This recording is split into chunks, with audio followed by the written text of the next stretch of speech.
ब्रह्मानंदं परमसुतनं केवलं ज्ञानमूर्तिं द्वन्द्वातीतं गगनसदृशं तत्त्वमस्यादिलक्ष्यम् एकं नित्यं विमलमचलं सर्वदे साक्षिभूतं भावातीतं त्रिगुणरहितं सद्गुरुं तं नमामि। गुरुचरणप्रतापे पुण्यपापे जळाली त्रिभुवन समतीर्थे ज्ञानगंगे मिळाली। शुभाशुभ पाहता भावना राम झाली निशिदिनी गुरुराया उर्मनी झोप आली। श्रीराम समर्थ। किंबहुना सर्व सुखी पूर्ण होईनी तिन्ही लोकी भजिजो आदि पुरखी अखंडित।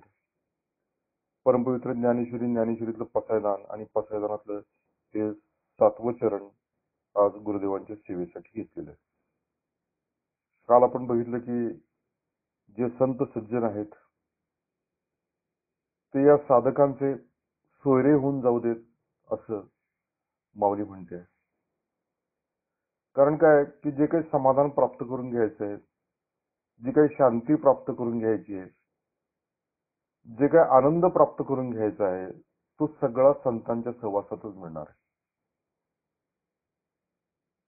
म्हणून बघा संत स्तवन करताना जे तृप्तीचे निज तृप्ती असं म्हटलं ना, जे शांतीचे पै शांती ते हे संत। तृप्तीच्याही पलीकडे जाऊन जे काय असेल त्यांना संत असं म्हटलेलं आहे, समर्थ म्हणताय।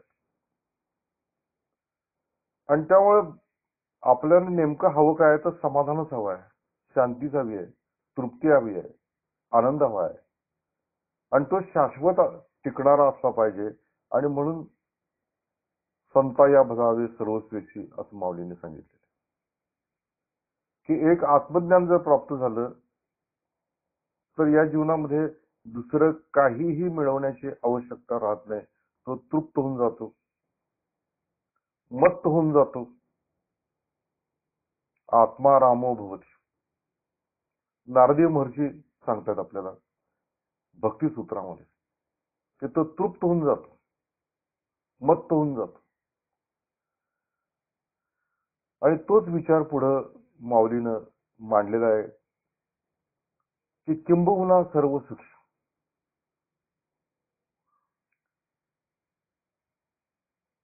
की आता सांगायचं काय की तो साधक पूर्णतः सुखी होऊन जाऊ दे असं म्हटलं। आपण बघितलं की सत्संगामध्येच आपल्याला कळतं की नेमकं सुख काय आहे। म्हणून म्हटलेलं की सत्संगत्वे निसंगत्वम, निसंगत्वे निर्मोहत्वम, निर्मोहत्वे निश्चलत्वम, निश्चलत्वे जीवनमुक्ती। सत्संगामध्ये गेल्यामुळेच त्याला निसंग अवस्था प्राप्त होते आणि भगवंत जे आहेत ते निसंगाचा संगाती आहेत। म्हणून या एका यशस्वी औदार्य हे जे 6 गुण वर्णन केलेले आहेत, ज्ञान वैराग्य ऐश्वर्य यशस्वी औदार्य हे 6 गुणवर्य वस्ती जेथ म्हणून तो भगवंतू निसंगाचा सांगात। म्हणजे आपण निसंग जेवढे होऊन जाऊ तेवढे भगवंताची सांगाती होऊन जातो आणि सत्संगामध्येच निसंगत्व प्राप्त होतं। एकदा आपण निसंग झालो, बैरागी झालो मनाने की मग निर्मोहत्वम आपल्यामध्ये येतं। जगातील कुठल्याही गोष्टीचा मोह आपल्याला होत नाही आणि आपण आपोआपच निश्चल होऊन जातो आत्मस्वरूपाच्या ठिकाणी। आणि आत्मस्वरूपाच्या ठिकाणी निश्चलत्व प्राप्त झालं, तिथे आपण पोचलो की जीवनमुक्त होऊन जातो। म्हणून सत्संगाचं विलक्षण महत्व आहे आणि तोच विचार पुढे माऊली म्हणते की किंबहुना सर्व सुखी।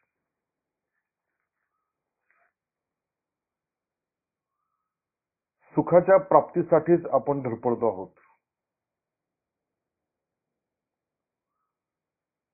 सुख मिळावं म्हणून तर रोजच आपले वेगवेगळ्या अंगाने प्रयत्न चालू आहेत.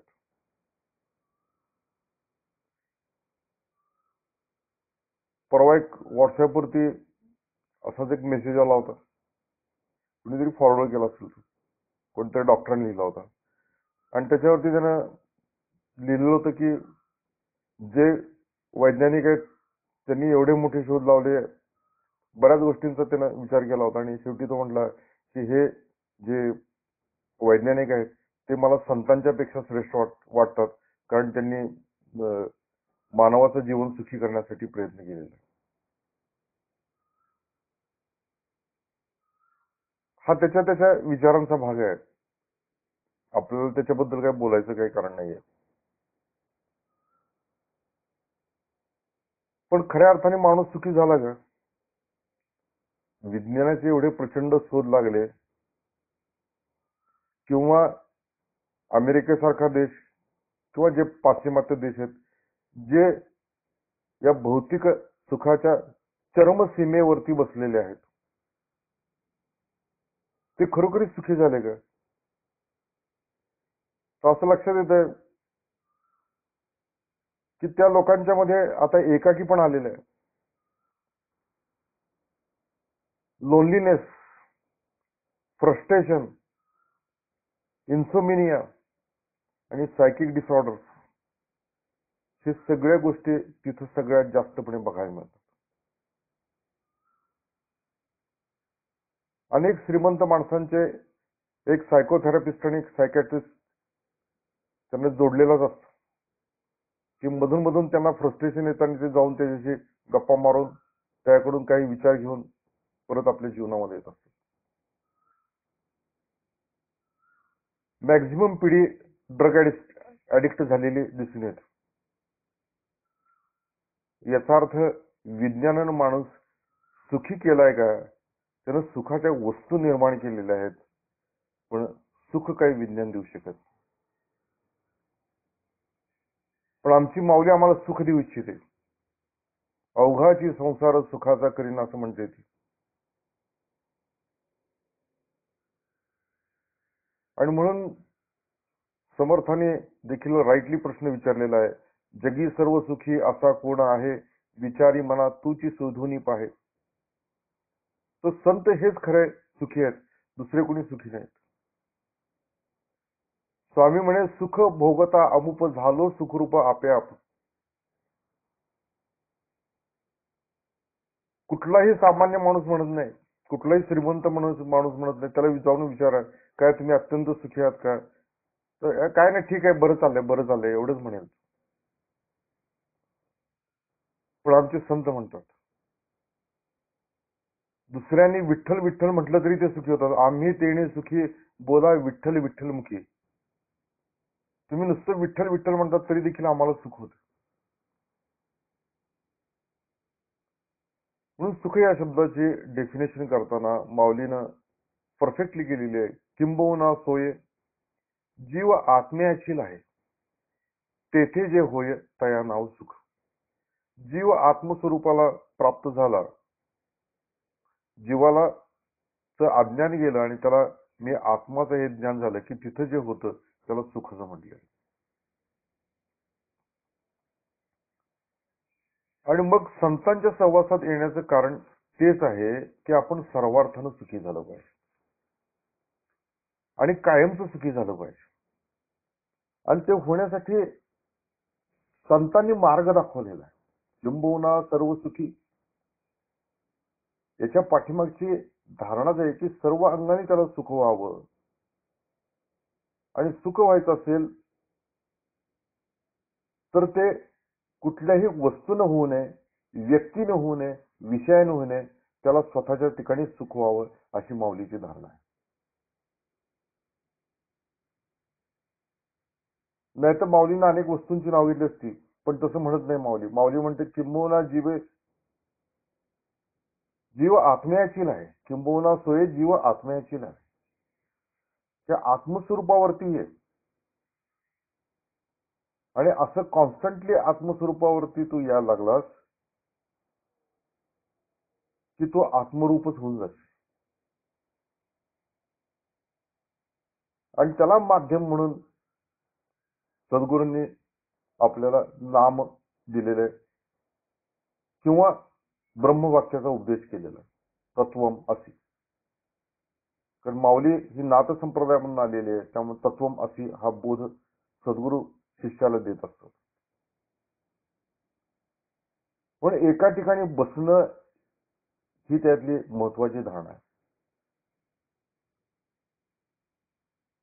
माणसाचे मोह गेले, जगाबद्दलची आशा गेली, जगाबद्दलचं अट्रॅक्शन गेलं की तो त्याचा मोह निघून जातो आणि तो निश्चल होऊन जातो. निश्चल म्हणजे एकदा पहिल्यांदा सुरुवातीला देहाच्या अंगाने निश्चल होऊन जातो की तो शांतपणे बसायला लागतो.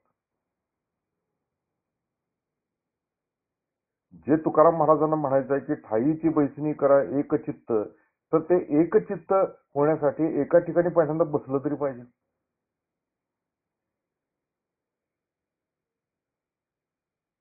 एक ठिकाणी बस तू, किती वेळ बस, तास दीड तासाशिवाय हलू नकोस. वेळ जशी निवड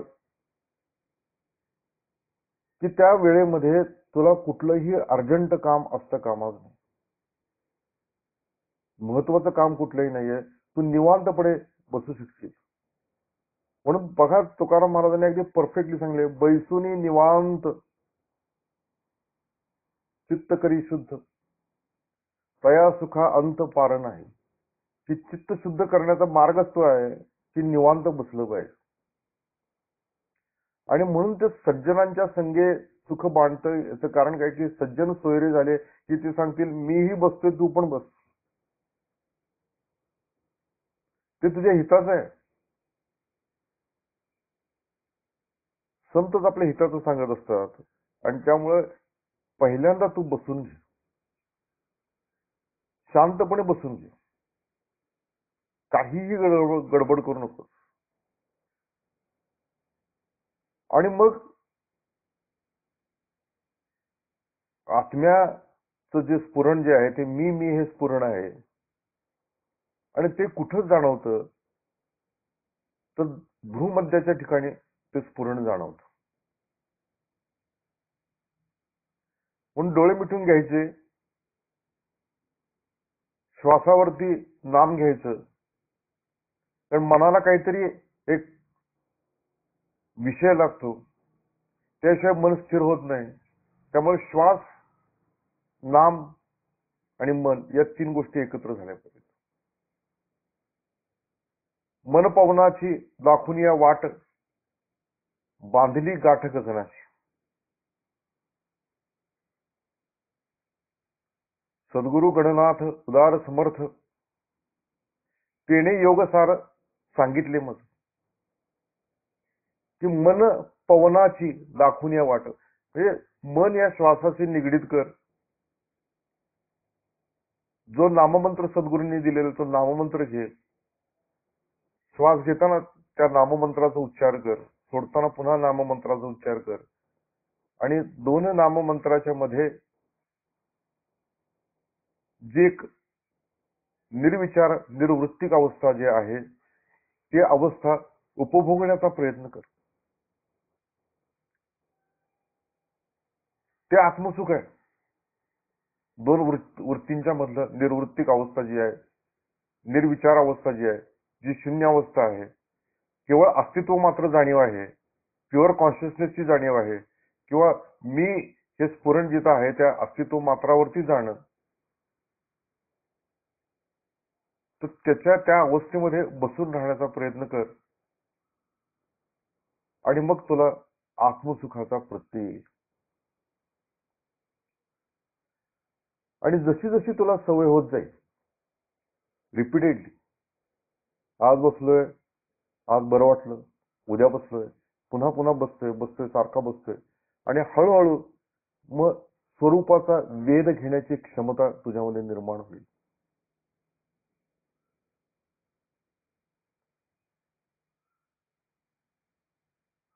स्वरूपावरती राहण्याची क्षमता निर्माण होईल. सदा स्वरूपानुसंधान हीची भक्ती, हेच ज्ञान. ही जी भक्ती जी आहे, हे जे ज्ञान आहे ते तुला प्राप्त होईल.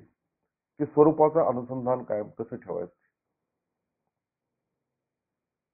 म्हणून सुरुवातीला काही करूच नये, बसून नाम घ्यावं आणि सगळं लक्ष भ्रूमध्यामध्ये केंद्रित करून टाकावं. हळूहळू नाममंत्र, श्वास, विचार सगळे शांत शांत व्हायला लागतात आणि केवळ तिथं अस्तित्व मात्र जाणीव, मीची जाणीव स्फुरण जिथं चाललेलं आहे त्या स्फुरणावरतीच मनुष्य राहतो. आणि एकदा तिथं राहायला लागला की त्याला ते सुख लागायला लागतं आणि हळूहळू त्याला स्वरूपाचं ज्ञान होतं कालांतरानं सद्गुरूंच्या कृपेनं आणि तो खऱ्या अर्थाने किंबहुना सर्व सुखी होऊन जातो.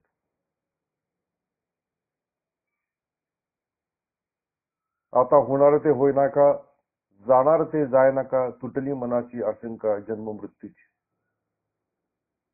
त्याला लक्षात येतं, जो उपदेश मला सद्गुरूंनी पहिल्या दिवशी केला होता की ते तत्व तूच आहेस, ज्याचं नाम घेतो आहेस तो भगवंत देखील तूच आहेस, तो ईश्वर देखील तूच आहेस, आत्माच तूच आहेस आणि मी आत्मस्वरूप आहे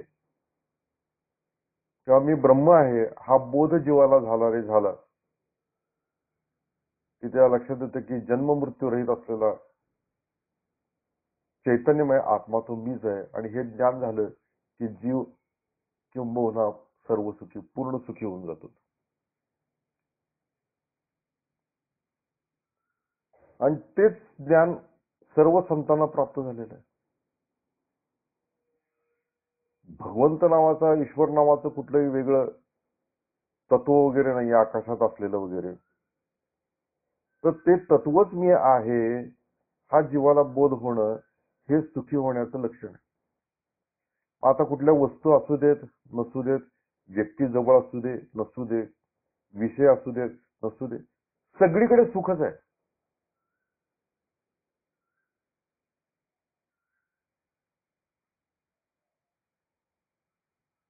म्हणून संतांच्या ठिकाणी देहाती तशी अवस्था होऊन जाते.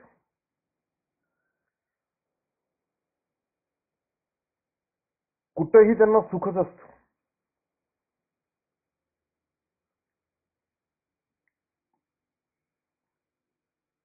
खाण्याची वानवा असली तरी सुख आहे, खाण्याची चंगळ असली तरी देखील सुखच आहे. स्वामी म्हणे संत सुखदुःखातीत, सुख आणि दुःखाच्या पलीकडे जातात कारण ते आत्मसुखाला प्राप्त झालेलं असतं. आणि एकदा आत्मसुख प्राप्त झालं की तो किंबहुना सर्व सुखी, की त्याच्यासारखा सुखी या जगामध्ये कोणी असूच शकत नाही, अशी ती अंतिम अवस्था त्याला प्राप्त होते. म्हणून माऊलीनं जी ही स्टेप घेतलेली आहे त्याच्या पाठीमागची धारणा हीच आहे की आधी अवगुणांचा त्याग, सत्संग, त्यांच्यानुसार त्यांनी सांगितल्यानुसार उपदेश, म्हणून पहिल्यांदा देहाची संगत, नंतर विचारांचा लाभ आणि त्यानुसार आचरण केलं की तो मग किंबहुना सर्व सुखी होऊन जातो. म्हणून या 3 स्टेपच आहेत की पहिल्यांदा 3 चरणामध्ये ही गोष्ट सांगितली की साधकाचं आचरण कसं असलं पाहिजे. त्याच्यानंतर दुसऱ्या 3 चरणामध्ये सत्संगाचं महत्व सांगितलेलं आहे आणि पुढे जाऊन साधना करता करता किंबहुना सर्व सुखी तो होऊन जातो.